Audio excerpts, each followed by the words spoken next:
السلام عليكم ورحمة الله وبركاته. النهاردة فيديو جديد من قناة ابو غزالة. النهاردة بقى ايه؟ هنعمل محتوى جديد، بس قبل ما ندخل في الموضوع ما تنساش تعمل لايك وسبسكرايب وكومنت وتفعل زر الجرس عشان يوصلك الاشعارات اول باول. النهاردة بقى يا جدعان هنتكلم عن موضوع جديد. هو مش جديد، هي عن الكاميرات. تمام كده. بس المهم بقى قبل كل الكلام ده هو سؤال واحد: ليه عايز تشتري كاميرا؟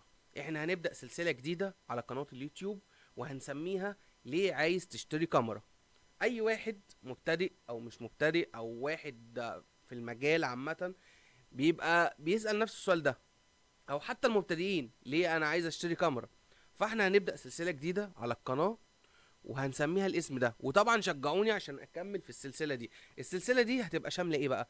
هتبقى شاملة ان احنا هنتكلم عن كل الكاميرات، المايورلس والدي اس ال ار وكل انواع الكاميرات وانواع العدسات وانواع الفلاشات، وهتبقى سلسله كامله عن كل حاجه.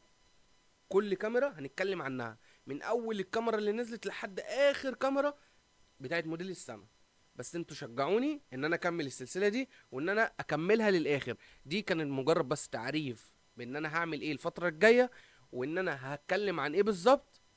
وهتبقى اسم السلسله ليه عايز تشتري كاميرا. بس كده. حبيت بس اقول لكم ان انا هبدأ الفترة الجاية في السلسلة دي.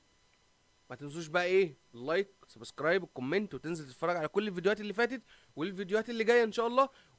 وتعرف صاحبك اللي هو نفسه يشتري كاميرا يدخل يتابع السلسلة دي، ان السلسلة دي هتبقى مختصة بالتصوير وبالكاميرات وبالعدسات والفلاشات، كل حاجة هتخص التصوير.